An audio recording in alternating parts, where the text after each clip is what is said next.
जय हिंद। स्टडी बसेरा के नए वीडियो में आप सभी का हार्दिक हार्दिक स्वागत है। चैनल पर अगर नए हैं तो चैनल को सब्सक्राइब कर लीजिएगा। चलिए स्टार्ट करते हैं आज का सेशन। और वीडियो अगर पसंद आता है तो लाइक शेयर भी कर दीजिएगा। आज का जो पहला प्रश्न है, माई पैसेज फ्रॉम इंडिया पुस्तक किसके द्वारा लिखी गई, यानी कि इसके लेखक कौन है। ऑप्शन ए है E.M. Forster, option B Ismail Merchant, option C Mulkraj Anand, option D Chetan Bhagat. तो इसका जो सही जवाब हो जाएगा ऑप्शन बी, इस्माइल मार्चेंट इस पुस्तक के लेखक हैं। और यह पुस्तक का नाम है माई पैसेज फ्रॉम इंडिया। यह एक पुस्तक,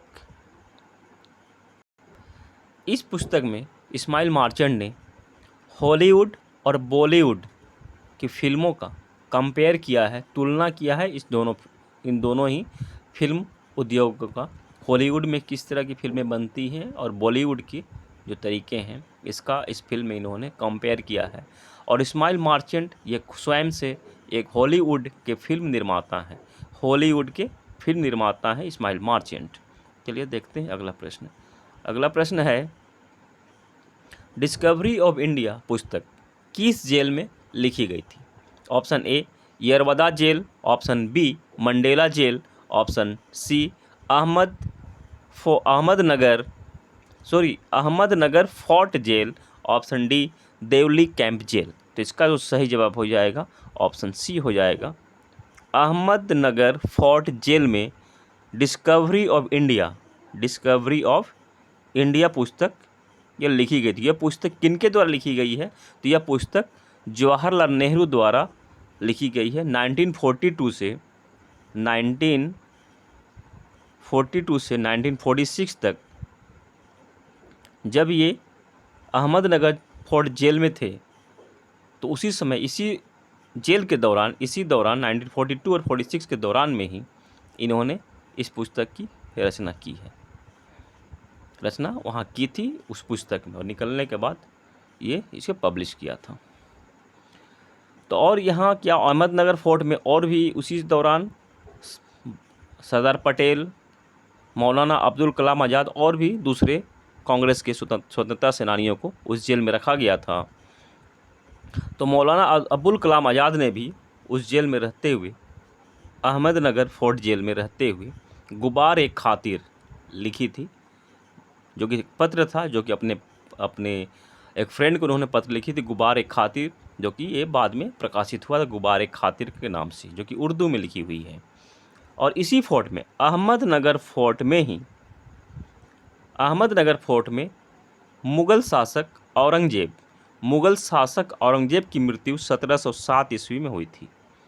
औरंगजेब की मृत्यु अहमदनगर फोर्ट में ही हुई थी। और अहमदनगर कहाँ है, तो महाराष्ट्र के अहमदनगर ज़िले में अहमदनगर फोर्ट स्थित है। यहाँ से क्वेश्चन हम लोगों ने बहुत सारा कनेक्ट किया है, सबको ध्यान से सुन लीजिएगा। अगर समझ में नहीं आता तो वीडियो को रिपीट करके फिर से आप वापस करके भी इसे सुन सकते हैं। चलिए देखते हैं अगला प्रश्न। जेट विमान वायुमंडल के किस क्षेत्र में उड़ते हैं।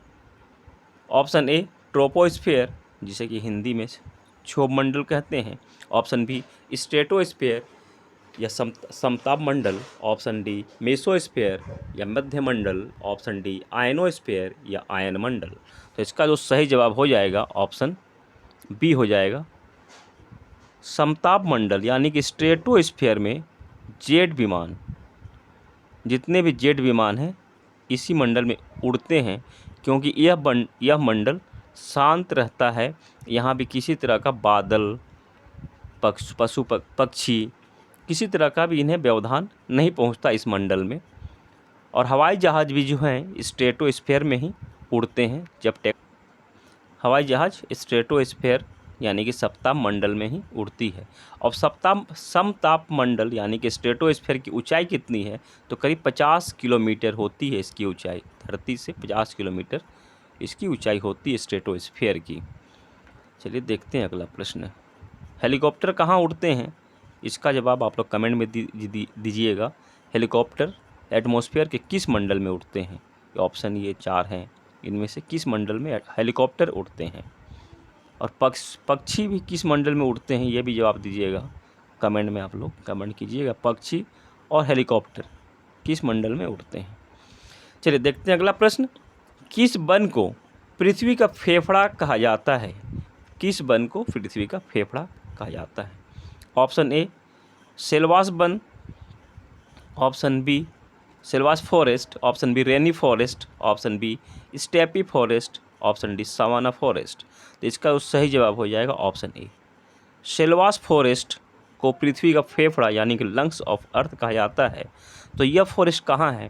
जो अमेजन नदी के क्षेत्र का जो जंगल है, अमेजन जो जंगल है, अमेजन क्षेत्र का जो जंगल है, उसे ही हम लोग सेल्वास फॉरेस्ट के नाम से भी जानते हैं। और यह एक कटिबंधीय सदाबहार वन है, एवरग्रीन फॉरेस्ट है।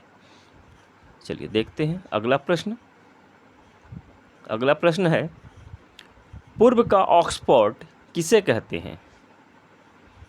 Option A Bengaluru, option B Chennai, option C Pune, option D Dehradun.